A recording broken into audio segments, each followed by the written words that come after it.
Students, today our topic is free radical from chapter 1 Fundamentals of Chemistry. So let's get started.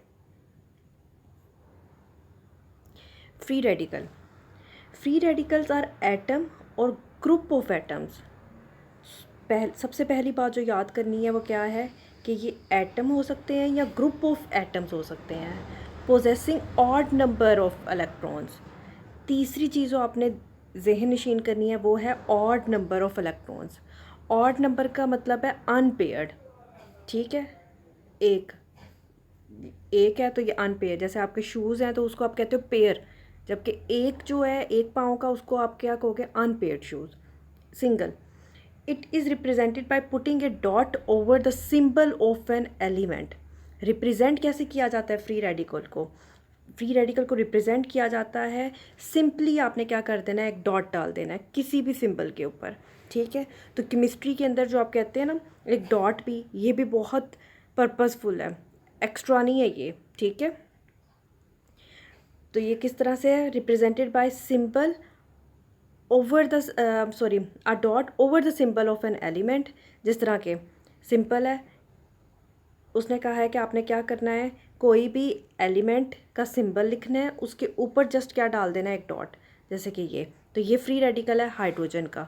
Similarly chlorine का देख लेते हैं। Chlorine के लिए क्या है, फर्स्ट सी जो है इसका वो कैपिटल, एल आपने स्मॉल रखना है। अच्छा, इसके बाद अगर इसके ऊपर एक डॉट होगा तो ये क्या है, फ्री रेडिकल, ओके। इसके अलावा हमने क्या पढ़ा था कि ये सिंगल एटम हो सकता है या ग्रुप ऑफ एटम्स हो सकता है। उसकी एग्जांपल देख लेते हैं, group of atoms. Group of atoms का मतलब है कि एक कार्बन और तीन हाइड्रोजन के टोटल एटम्स कितने हो गए इसमें, 4। और अगर इसके ऊपर एक डॉट आ जाए तो ये फ्री रेडिकल है ग्रुप ऑफ एटम्स का। ग्रुप ऑफ एटम्स की ये एग्जाम्पल आ गई, डन। अच्छा, अब नेक्स्ट क्या है आपके पास, अगर मैं आपसे एक क्वेश्चन पूछती हूँ, क्या हाइड्रोजन के ऊपर लेट्स सपोज मैं ये नेगेटिव बार डाल दूँ, क्या ये फ्री रेडिकल है? नो। ये क्या है, एनाइन, यस। अगर मैं हाइड्रोजन के ऊपर पॉजिटिव चार्ज डाल दूँ फिर ये क्या है, yes, cation, it is cation. And last one, अगर मैं हाइड्रोजन के ऊपर एक डॉट डाल दूँ तो ये क्या है, free radical, it is free radical. और ये रिप्रेजेंट कैसे किया जाता है, ऑड नंबर ऑफ इलेक्ट्रॉन्स से, okay. Free radicals are generated by the homolytic breakage of the bond between two atoms when they absorb heat or light energy. Very important point. अब क्या है, ये बनता किस तरह से है, जैसा कि आपको पता है कि सिंगल हाइड्रोजन एग्जिस्ट नहीं करता, वो बॉन्ड बनाता है दूसरे हाइड्रोजन के साथ। अब अगर ये बॉन्ड, हमने क्या पढ़ा था कि ये एक इलेक्ट्रॉन है और इधर क्या है, एक इलेक्ट्रॉन, यानी कि एक हाइड्रोजन ने एक इलेक्ट्रॉन शेयर किया, दूसरे हाइड्रोजन ने दूसरा इलेक्ट्रॉन शेयर किया, और इन्होंने अपना डुप्लेट कंप्लीट कर लिया, यानी कि इसके आउटर मोस्ट में इन्होंने शेयरिंग कर ली है, ठीक है। इसके पास भी कितने इलेक्ट्रॉन हो गए, एक और ये दो, और इसके पास कितने हो गए, एक और ये दो इलेक्ट्रॉन, दो इलेक्ट्रॉन, दो, म्यूचुअल शेयरिंग, ठीक है। नेक्स्ट क्या है कि अगर ऐसे आपके पास एक बॉन्ड है जिसमें म्यूचुअल शेयरिंग हुई हुई है, कोवलेंट बॉन्ड। अब इसके अंदर होमोलिटिक क्लीवेज होनी है, होमो मतलब सेम ब्रेकेज होनी है। ये एक इलेक्ट्रॉन वापस इसके पास चला गया और ये इसके पास। अब जो एज ए रिज़ल्ट बना एक इलेक्ट्रॉन वापस, तो इसको क्या कहेंगे, फ्री रेडिकल। ये ऊपर डॉट, सिंपल क्या करना है, डॉट डाल देना, ठीक हो गया। और ये किस तरह से बनता है, एनर्जी एब्जॉर्ब करने से, दे एब्जॉर्ब हीट और लाइट एनर्जी। सिमिलरली एक और एग्जांपल देख लेते हैं, जैसे कि आपने पढ़ा हुआ है मीथेन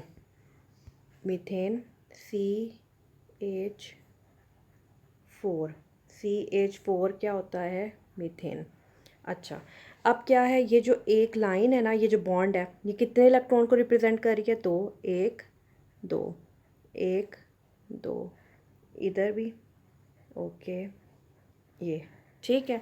अब इधर भी क्या होगी, होमोलिटिक क्लीवेज का मतलब है ये दरमियान से टूटेगा, इसका एक इलेक्ट्रॉन ये और इसका इलेक्ट्रॉन इसके सर पे आ जाएगा, ठीक हो गया।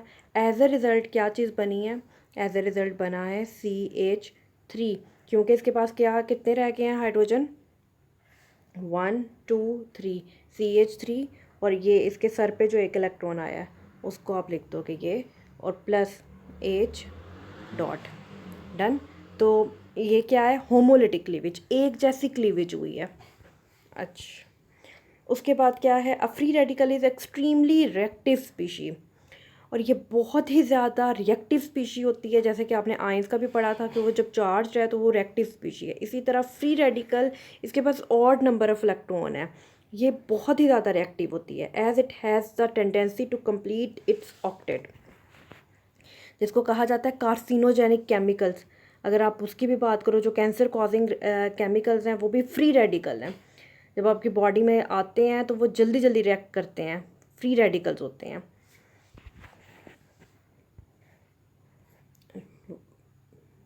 Next, okay, this is example chlorine, same as depicted in the start of the lecture.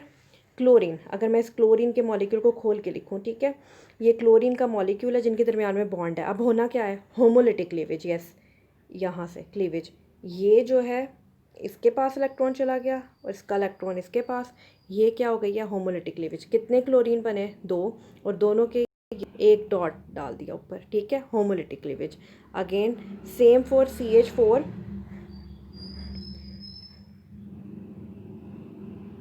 CH4, अब होमोलिटिक क्लीवेज किसी भी CH बॉन्ड की हो सकती है, ऑफ एनी वन।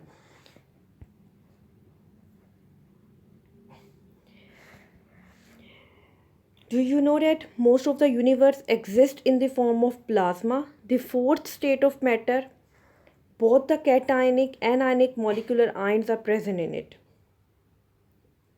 जो आपका प्लाज्मा है, जो कि फोर्थ स्टेट ऑफ मैटर है, इसमें कैटायनिक और एनायनिक मॉलिक्यूलर आयन प्रेजेंट होते हैं। अच्छा, अब आपका वापस ये जो कैटायनिक और एनायनिक मॉलिक्यूलर आयंस पे आए हैं, क्यों आए हैं, ताकि हम कंपैरिजन कर सकें आयंस और फ्री रेडिकल के दरमियान में। ठीक है, आयंस क्या थे, yes, they may be cation और anion. These are the atom which bear some charge, ऐसे एटम जिनके ऊपर चार्ज हो, इट कुड बी पॉजिटिव और नेगेटिव। फ्री रेडिकल्स क्या हैं, these are the atoms that have odd number of electrons. Yes, इस तरह एक इलेक्ट्रॉन उसके सर पे डाल दिया था, ठीक है, एक इलेक्ट्रॉन। सेकेंड पॉइंट क्या है, दे एग्जिस्ट इन सोल्यूशन और इन क्रिस्टलैटिक्स, कि सोल्यूशन में एग्जिस्ट करता है। जैसे कि अगर हम NaCl की बात कर लेते हैं, NaCl सोल्यूशन में एग्जिस्ट करता है किस तरह से, इस तरह थोड़ी ना होगा, ये किस तरह होगा, Na पॉजिटिव Cl नेगेटिव, दूर दूर चले जाएंगे, वाटर में डिस्पर्स हो जाएंगे आगे, ठीक है, Na पॉजिटिव Cl नेगेटिव। और क्रिस्टलैटिक्स की बात करें तो हमने कहा था क्रिस्टलैटिक्स क्या होता है, कि एक सोडियम सराउंडेड होता है 6 क्लोराइड के साथ, और एक क्लोराइड क्या होता है फर्दर 6 सोडियम के साथ सराउंडेड होता है। जैसे कि आपका नमक है, ये क्या बना हुआ होता है, क्रिस्टलैटिक्स की फॉर्म में। They can exist in solution as well as in air, free radical solution में भी एग्जिस्ट करते हैं और एयर में भी एग्जिस्ट करते हैं। Last point is there formation is not affected by the presence of light, light का होना इसको अफेक्ट नहीं करता आयंस को, जबकि फ्री रेडिकल्स का बनना क्या है, they may form in the presence of light. ठीक है, इनके लिए ज़रूरी है कि लाइट का होना, ठीक है, जबकि आयंस के लिए अफेक्ट नहीं करता, जबकि फ्री रेडिकल के लिए they may form in the presence of light. So that's all for today, what we learn today, we learned that free radicals क्या थे, atoms or group of atom possessing odd number of electron, it is represented by dot over the symbol. Okay, free radicals are generated by a homolytic breakage.